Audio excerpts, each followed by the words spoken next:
Él ha aprendido la importancia de la oración y quiere ayudarnos también a nosotros ser conscientes de que esto es algo que es importante no solo para él, sino para todos nosotros.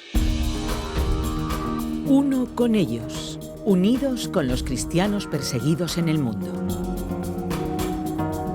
Bienvenidos, esto es Uno con ellos, un espacio de puertas abiertas producido aquí en el estudio de Radio Encuentro, Radio Transmundial en España. Yo soy Mateus y desde Madrid me conecto con Ted Blake, director de Puertas Abiertas en España, que nos habla desde Sevilla. Gracias, Ted, por conectarte con nosotros.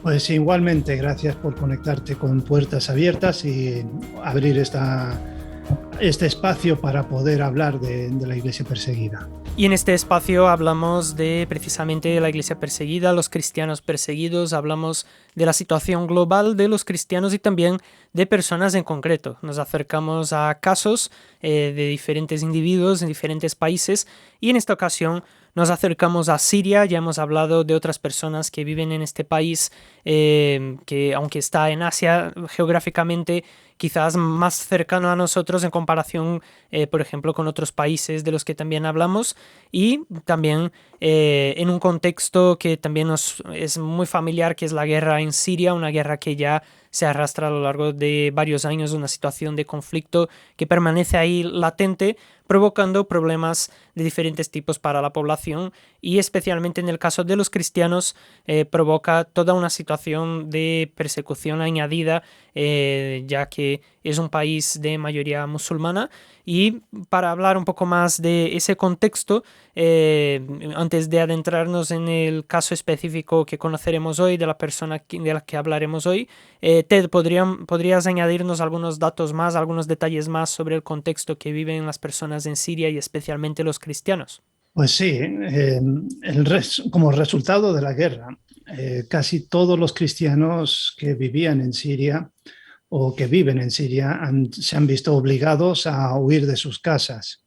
No pudieron llevarse nada consigo y por lo tanto no tenían nada con qué volver a construir sus vidas después de haberse estabilizado las cosas.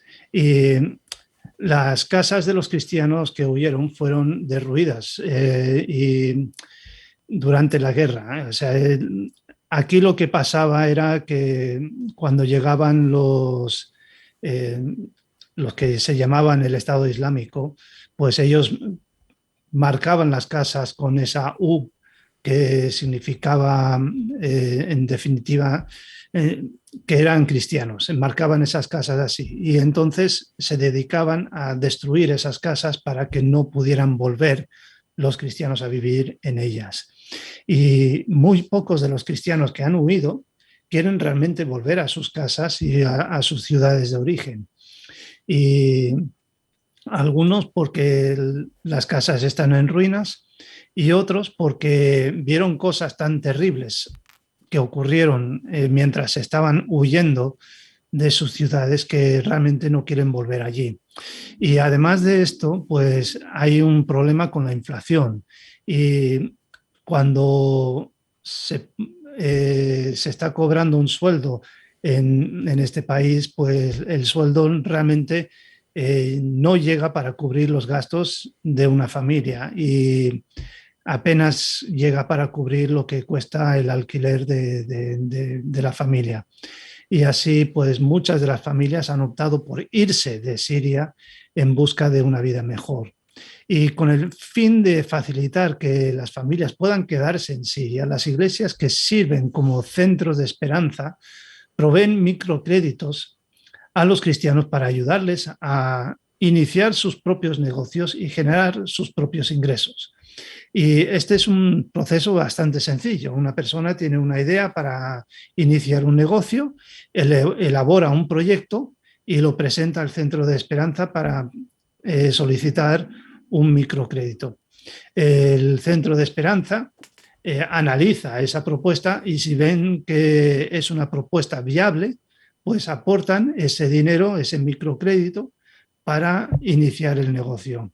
Y luego los 3 primeros meses no tienen que devolver nada del dinero invertido y al cuarto mes pues ya empiezan a pagar una pequeña porción del dinero prestado y el máximo que devuelven al final es un 20% de lo que han recibido. Y Cáliz es un ejemplo de un cristiano que, además de iniciar su propio negocio, lo que ha hecho es volver a su ciudad de origen para hacerlo allí. Y hablando precisamente de Cáliz, que es la persona de la que hablamos específicamente para conocer un poco más el caso de alguien con nombre y apellidos, Cáliz, aunque en este caso omitimos su apellido, es un cristiano que vive en todo este contexto y que ha recibido esta ayuda, este apoyo para poder salir adelante. ¿Cuál es el negocio de Cáliz y qué hizo él, cómo invirtió ese dinero prestado? Pues Cáliz es un cristiano de una ciudad que se llama Baxiga o Baxica. Y es el negocio que él tenía antes y ha vuelto a iniciar. Es un negocio de marcos para ventanas y también para hacer muebles de cocina. Él trabajó con diferentes metales. Y entonces lo que hizo con el dinero que se le prestó pues fue comprar maquinaria que él necesitaba para su taller y él lo que hacía era, antes de tener la maquinaria necesaria, pues él ya estaba trabajando en su negocio y, y entonces esto le obligaba a hacer un esfuerzo enorme para hacer las cosas que tenía que hacer, para darle la forma para las ventanas y para los muebles y las diferentes cosas. Y a veces tenía que ir a Mosul para cortar las piezas o cortarlas a mano. Y los cortes a mano le hacían desperdiciar mucho material. Así que cuando compró la maquinaria, pues pudo empezar a trabajar con mucha más eficacia. Él tiene 2 hijos y claro, como ya hemos mencionado en alguna ocasión, a veces cuando hablamos de individuos, quizás alguien cuando oye de los cristianos en general, pues no piensa en cada persona y luego cuando hablamos de cada persona, a lo mejor tampoco piensan en todo el contexto que vive su familia y en este caso hablamos de un hombre con 2 hijos. ¿Qué ha sido de sus hijos y cómo ha podido Cáliz ayudar a ellos en toda esta situación tan adversa? Pues Cáliz es todavía un hombre joven y sus hijos son niños todavía, pero él ya está pensando en que ellos van a llegar a ser adultos y lo que está preparando es que su negocio sea próspero de tal forma que cuando los niños ya lleguen a ser hombres, ellos puedan heredar el negocio y puedan seguir adelante con él. Y de esa manera facilitar su entrada en el mundo del trabajo, porque la situación en Siria es difícil. Ya sabemos que esta es una situación de guerra, es una situación de ruina, es una situación donde realmente hay pocos puestos de trabajo para jóvenes en el país. Y de esa manera, pues él lo que quiere hacer es tener un negocio que sea próspero y que luego sus hijos puedan llegar a trabajar en este negocio cuando ya tengan la edad para hacerlo y seguir adelante con él y cuando Cáliz ya falte, pues ellos puedan seguir llevando este negocio adelante para ellos y luego para sus hijos también. Y vemos aquí que Cáliz es una persona con una visión de futuro, de invertir también mirando para la posteridad, también pensando en sus hijos y como él, pues como el de él, también hay muchos otros proyectos en marcha, proyectos que se han puesto en marcha a partir de estos centros de esperanza. ¿Se sabe cuántos otros proyectos también hay ahora mismo en Siria como en el que está involucrado Cáliz? Sí, es una cosa que anima mucho cuando podemos ver que hay 276 proyectos que ya están en marcha. Hay restaurantes, hay taxis, hay tiendas de ropa, tiendas de complementos, reparación de electrodomésticos, pastelerías, carpinterías, fábricas de marcos de ventanas y muebles de cocina. Es una cosa donde vemos lo que realmente implica el trabajo de los centros de esperanza, que es precisamente esto, es algo que da esperanza a estas personas que llegan a estos lugares sin nada y sin visión de futuro. Y es un pequeño crédito, lo que haces es cambiar el rumbo de la vida de estas personas. 276 familias están en un rumbo diferente gracias a que se ha podido invertir en estos proyectos. Vemos un ejemplo en Cáliz, porque él no solamente ha puesto manos a la obra para poder salir adelante, para poder retomar sus negocios y poder también invertir pensando en sus hijos, sino que él también pone su confianza en Dios y se dedica también a la oración. ¿Qué es lo que dice Cáliz acerca de la oración? Para Cáliz, la oración es vital. Él dice que debemos orar todos los días y que podemos orar en la iglesia y también podemos orar en la casa o hasta en el trabajo. Y tenemos que estar orando en todo tiempo. Y esto es lo que la Biblia también dice. La Biblia dice que oremos en todo tiempo. Y Juan 15, donde Jesús está hablando a sus discípulos, también dice que no podemos hacer nada si estamos separados de Cristo. Por lo tanto, nuestro objetivo en todo momento ha de ser estar en Cristo en todo momento. Y lo que más glorifica a Cristo es que nosotros estemos dando fruto. Y la forma de dar fruto es permanecer en Cristo, aprendiendo a orar conforme a la voluntad de Dios. Así que este es quizás el mensaje que Cáliz quiere transmitir desde su trabajo, desde su experiencia con un centro de esperanza, es que él ha aprendido la importancia de la oración y quiere ayudarnos también a nosotros ser conscientes de que esto es algo que es importante no solo para él, sino para todos nosotros. Y esa precisamente es una de las maneras en las que otras personas que están en otros países pueden también colaborar con Cáliz y los demás cristianos perseguidos por su fe en Siria, es la oración. Ted, ¿de qué manera se puede orar específicamente por Cáliz? ¿Cuáles son algunos motivos por los que se puede orar por él y por los demás cristianos?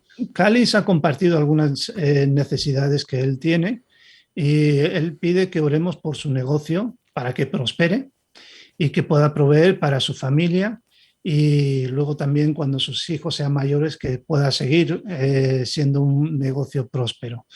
También quiere que oremos por todos los proyectos de los microcréditos para que también sean proyectos que ayuden a cumplir con el objetivo, que es ayudar a las familias a ponerse de pie y conseguir sus propios ingresos. Y también orar para que los cristianos mantengan la esperanza mientras luchan por salir adelante después de tanta destrucción. Y esto es vital para ellos. Ellos tienen que tener la esperanza y la esperanza es lo que les motiva para seguir adelante, seguir luchando y seguir enfrentando las dificultades. Y para aquellos que desde la distancia quieren también colaborar de otras maneras, además de orar y quieren también aportar de una manera directa, ¿de qué manera pueden obtener información para saber cómo hacer que su ayuda, que su colaboración llegue a estos y otros cristianos que son perseguidos en diferentes lugares del mundo? Sí, podemos visitar la página web de Puertas Abiertas, es puertasabiertas.org, o simplemente poner Puertas Abiertas España en el buscador y ahí aparece como una de las primeras opciones puertasabiertas.org. Y cuando se abre ya la página, arriba a la derecha hay una palabra que dice involúcrate. Y si haces clic en esa palabra, se abre un desplegable y una de las opciones es la palabra oremos. Y eso es lo que significa ser un compañero de oración, ¿verdad? Que oremos por los cristianos perseguidos, pero cada letra tiene un significado especial. Pues muchas gracias, Ted, por hablarnos una vez más sobre la situación de los cristianos perseguidos por su fe. En este caso hemos hablado de la situación específica de Cáliz, de su familia, de otras personas que son apoyadas por los centros de esperanza. Todo ello en el contexto de Siria, un país devastado por la guerra. Gracias por traernos esta información y también por indicarnos cómo se puede colaborar. Pues igualmente, te doy muchas gracias por tener esta oportunidad para crear conciencia y ayudar a otros a saber que pueden ser parte de la respuesta a la necesidad de nuestros hermanos. Gracias a ti que nos acompañas por estar con nosotros aquí en Uno con Ellos, un espacio de puertas abiertas producido desde el estudio de Radio Encuentro. Para más información puedes visitar puertasabiertas.org. También puedes escribir a info@puertasabiertas.org o ponerte en contacto a través del número 955-944-770. Uno con Ellos, un espacio donde hablamos de los cristianos perseguidos por su fe. Volveremos en el próximo episodio.